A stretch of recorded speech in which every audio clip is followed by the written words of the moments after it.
ગુણાતીતાનંદ સ્વામીની વાતોમાં આવે છે, મહારાજ માંગરોળમાં બિરાજમાન છે. તે કે માયાનું રૂપ કહીએ. સાંભળો, માયાનું રૂપ કેવું છે તો સાંભળો. કે સાહુકાર હોય અને એના દીકરાનું મૃત્યુ થાય તો ગામ લોકોને કેટલો થડકો લાગે? થોડો થોડો. અને એમ કહો બહુ ખરાબ થયું, બહુ ખરાબ થયું એમ કહો. પણ પોતાનો દીકરો હોય અને એ મૃત્યુ પામે તો હે ને, બસ એ માયાનું રૂપ લ્યો.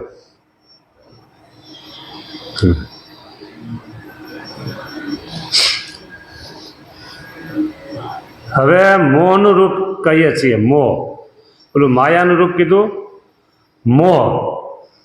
મોહ વસ્તુ એવી છે જે હોય એથી બીજું દેખાય, એનું નામ મોહ. સાચે સાચું ન દેખાય. જો આ અત્યારે મારા હાથમાં શું છે? આવડો આ પેપર વેટ કે ને, વજન પેપર. પણ લાગે કેવું? સાબુની ગોટી જેવું લાગે ને. જો તમને આ સાબુની ગોટી દેખાતી હોય તો સમજો મોહ છે. હા, હકીકતમાં સાબુની ગોટી નથી આ. એટલે જે હોય એ ન દેખાય અને ન હોય દેખાય, એનું નામ મોહ. જો અને અત્યારની આ દુનિયા છે ને, એમાં ખાસ કરીને જુવાનિયાઓ, બરાબર, એને ખાલી મોઢાનું ચામડું દેખાય, બરાબર, અને નક્કી કરી નાખે. અંદર ગુણ કેવા છે એ જોયા નહીં. અંદર ગુણ કેવા છે એ જોયા ન હોય, ખાલી મોઢું ચામડું જોવે. એટલે મોહ એ નામ.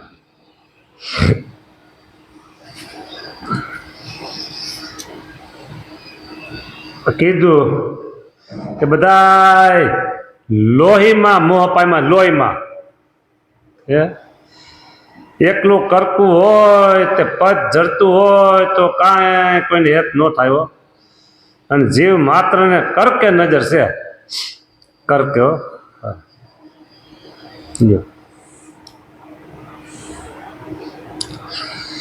રક્તપિત્તના રોગી હોય, રક્તપિત્તના રોગી, અને ગમે એટલું ચામડું રૂપાળું હોય તો પેલું આ ટપકતું હોય તો એ થાય કોઈને એમાં? એવું છે. જેમ ચીલ ચડે આસમાને રે, નજર તેની નીચી છે. જેમ ચીલ ચડે આસમાને રે, નજર તેની નીચી છે. ચીલ એટલે સમડી, પક્ષી આવે સમડી, કેટલી ઊંચી વહી ગઈ હોય, ધીમે ધીમે ફરતે ફરતી ફરતી ફરતી ફરતી ક્યાંય ઊંચી હોય જાય. એક આવ ચકલી હોય ને એવું દેખાતું હોય. પણ એટલી ઊંચી હોય, નજર નીચી છે. બરાબર. એટલે કીધું કે જોઈ મારણને મન માને રે, અન્ય જોવા આંખ મીઠી છે. એ ક્યાંક પશુ મળી ગયેલું દેખાય તો રોજ કરતી નીચે ઉતરી જાય. હા, એટલે ઊંચી વહી ગઈ છે સમડી. ગીધ કયો, સમડી કયો, પણ એની નજર નીચી હોય. હા, અને આવું મારણ દેખાય તરત નીચે ઉતરી જાય. એટલે સ્વામી કહે છે કે જેમ ચીલ ચડે આસમાને રે, નજર તેની નીચી છે. એ જોઈ મારણ ને મન માને રે, અન્ય જોવા આંખ મીચી. બીજું કાંઈ જોવે નહીં. જેમ સુખડ ઘસી ભગવાનને ચડાવે છે તેમ દેહને ઘસીને કરકાને ચડાવે છે. બોલો લ્યો શું કરવું કયો? દેહને ઘસીને કરકાને ચડાવે છે. હા, ચંદન ઘસીને ભગવાનને ચડાવે છે. ત્યાં શરીર છે આખી જિંદગી ઘસો છો ને કોને માટે લ્યો?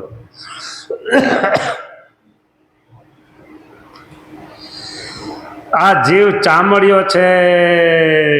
બોલો લ્યો, ચામડામાં મોહ પામે છે એટલે ચામડિયો એટલે ચામડા મોહ પામે છે. કોઈમાં મોઢાનું રૂપ સારું ન હોય પણ ગુણ ખરેખર હોય એ કોઈ જોવે જો, એટલે એને કીધું ચામડિયો હાવ.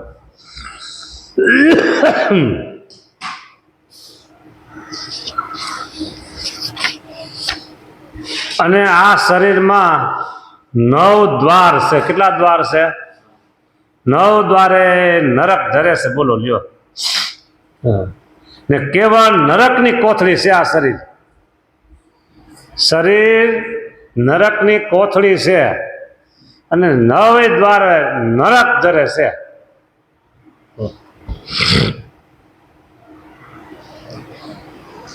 બે આંખોથી લ્યો એમાં કઈ સારું નીકળે છે? કઈક દુખાવો થયો હોય તો આંખોમાં કેવું થઈ ગયું? તે કાન બે અંદર શું પડ્યું છે? તે નાક બે લ્યો, મોઢું જુઓ, પેશાબ અને સંડાસ, આ 9 દ્વાર છે. નરક જ ધરે છે. બોલો, તોય કોઈ દી કોઈને શરીર ઉપર અભાવ થાય? આવું શરીર છે કે અભાવ નથી થતો, ઉલટાનું હેત થાય છે. ઉલટાનું દેહમાં હેત થાય છે વધારે. કેવળ નરકની કોથળી છે આ શરીર ને ઉપર ચામડું મીઠું છે ને ક્ષણભંગુર કહ્યો છે. ક્ષણભંગુર આમ ક્યારે તૂટી જાય. ક્ષણભંગુર કોને કહેવાય?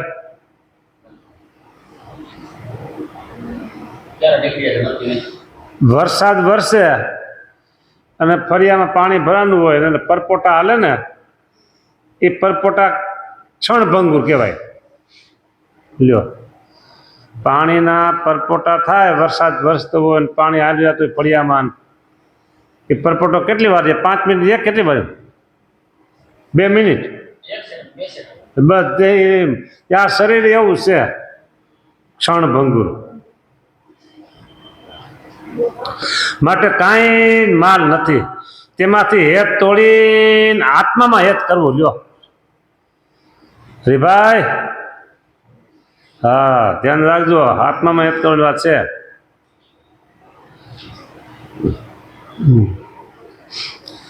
ઓલી સમડીએ માંસનો લોચો રાખ્યો હતો ત્યાં લગી એ બે ને બીજીએ ચાંચ મારીને કરકોલી. એક સમડીએ એને માંસનો લોચો પકડાઈ ગયો,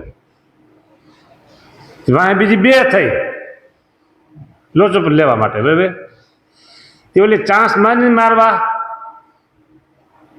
જેની પાસે માંસનો લોચો હતો એ સમડીને ઓલી બીજી બે સમડીઓ મળીને ચાંચો મારવા ઉડતા ઉડતા હો. એટલે બહુ મારીને ત્યાં ચીસ નીકળી ગઈ તો લોચો પડી ગયો મોઢામાંથી. એ લોચો પડી ગયો એટલે ગઈ ઓલી બે જે હતી ને એ લોચા વાહે ગઈ અને આ સુખી થઈ ગઈ. એ લોચો પકડ્યો હતો ને એટલે વાહે બી સમડી ચાંચું મારતી હતી. લ્યો, એટલે આપણું આ બધું એવું છે હો. માંસનો લોચો રાખ્યો હતો ત્યાં લગી બે ને બીજી ચાંચ મારીને કરકોલી. કરકોલી એટલે કે દુઃખ દીધું, ઠોલી કાઢી, પણ મૂકી દીધો લોચો તે ભેળી એ ગઈ. એમ આ દેહરૂપી લોચો મૂકી સત્તા માત્ર થાવું તેમાં સુખ છે ને દેહ કરીને તો પ્રભુ ભજી લેવાય એટલો જ તેમાં માલ છે. લ્યો, આ દેહથી ભગવાનનું ભજન થાય ને એટલો જ આ દેહનો માલ છે, બાકી દેહમાં કાંઈ માલ છે નહીં.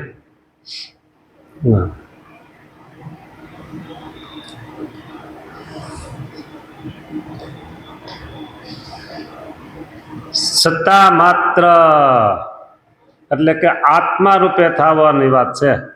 આ દેહ રૂપી લોચો મૂકી સત્તા માત્ર એટલે સત્તા માત્ર એટલે કેવળ એક જ, વચ્ચે એમાં કોઈનો ભાગ નહીં.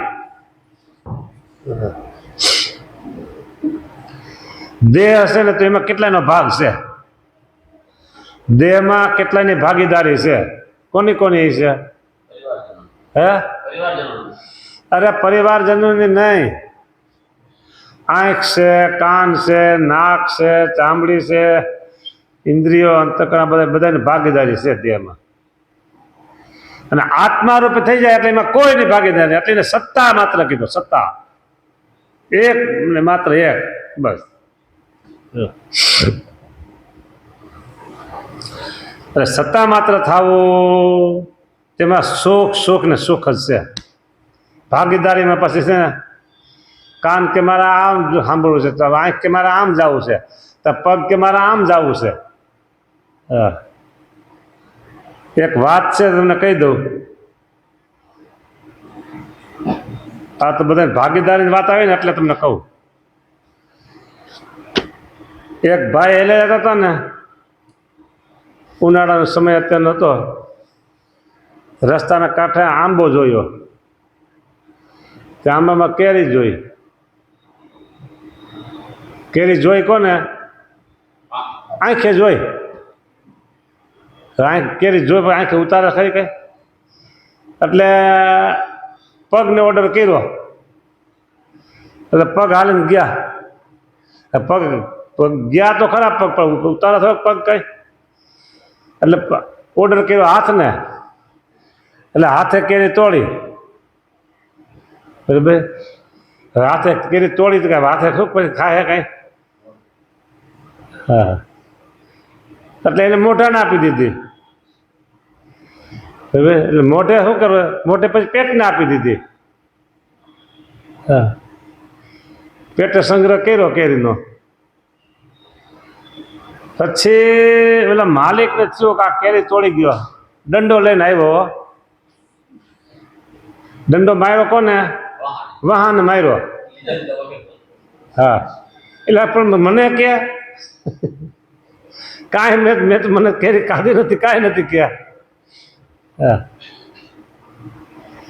અને દંડો માર્યો વાહને, અને ત્યાં આંખમાં આંસુ આવ્યા. હો, આંસુ ક્યાં આવ્યા? આંખમાં. કેરી જોઈતી તો આ બધા ગયા ને ખાવા કે, એટલે રોવાનો વારો આવ્યો આંખને પછી. એટલે આ બધા ભાગીદારી બધી આવી છે.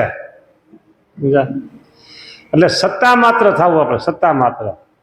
બસ એમાં સત્તા માત્રમાં છે ને એ કેવું છે, આ પ્લેન હાલે ને વિદેશના પ્લેન, આફ્રિકા તો નજીક કહેવાય, એટલે એ છે નહીં, પણ અમેરિકા અને લંડનના આ તો 6 કલાકમાં પૂગી જાય આફ્રિકા. તો ઓલા 40,000 ફૂટ ઊંચા વહી જાય. કેટલા? 40,000 ફૂટ ઊંચા વહી જાય. અને પછી પાયલોટ આરામથી બેઠા હોય, પછી એને કંઈ એના મોડ ઉપર મૂકી દીધું હોય. પણ અહીંયા રોડ સારામાં સારો હોય, સારામાં સારો રોડ હોય, અને પછી ગાડીને મૂકી દે પછી આરામ કરાય? બરાબર, અહીંયા ટ્રાફિક તરત હોય, આગળ પાછળ ગાડીઓ, અને પ્લેન જતું હોય, ત્યાં કાંઈ ટ્રાફિક એને હોય નહીં. નો કૂતરું આડું આવે, એનો ગધેડું આડું આવે, કાંઈ ન આડું આવે. એમ આત્મા રૂપે વર્તવું ને એ આના જેવું છે. કેવું? મીન પક્ષીનો માર્ગ કીધો છે ને. આત્મા રૂપે વર્તવું એ મીન એટલે માછલાને સમુદ્રમાં કાંઈ આડું ન આવે, અને પક્ષી આકાશમાં એને કાંઈ આડું ન આવે. બાકી રોડ ઉપર હા ગમે એવો સારો રોડ હોય તો એ સાયકલ વાળો આવે ને, બાઇક વાળો આવે ને, રેકડી વાળો આવે ને, બીજી ગાડીવાળો ગાડો આવે એટલે દેહ રૂપે વર્તવું ને એ રોડ ઉપર હાલવા જેવું છે, અને આત્મા રૂપે વર્તવું એ આકાશમાં એ કાંઈ ન આડું આવે બસ. એટલે સ્વામી કે આ દેહ રૂપી લોચો મૂકીને સત્તા માત્ર થવું અને એમાં સુખ છે ને દેહ કરીને તો પ્રભુ ભજી લેવાય એટલો જ એમાં માલ છે. દેહ કરીને તો ભગવાન ભજી લેવાય આટલો જ એમાં માલ છે, જો કાંઈ માલ આમાં છે નહીં. જો અને સાચી કમાણી આપણી આ ભગવાનના ભક્તની સાચી કમાણી જેટલું ભજન વધારે કરો એટલા તમે ધનવાન. ભાઈ આ મોટા મોટા જે માણસો હોય બિલ્ડરો બધા એ કેમ 1 2 3 4 કામ કર્યા કરતા રાખ્યા જ કરતા હોય નવા નવા, શું કામ? પૈસાવાળા થવું એટલે. હા, એમ આપણે ભજન, ધૂન, કીર્તન, કથા, વાર્તા, દંડવત, પ્રદક્ષિણા, આરતી આ બધું કર્યા કરીને 9 પ્રકારની ભક્તિ તો આપણે ધનવાન થઈ જાય. લ્યો, હા, સાચું ધન તો આપણું આવડું આ છે. સારું, લ્યો, જય સ્વામિનારાયણ.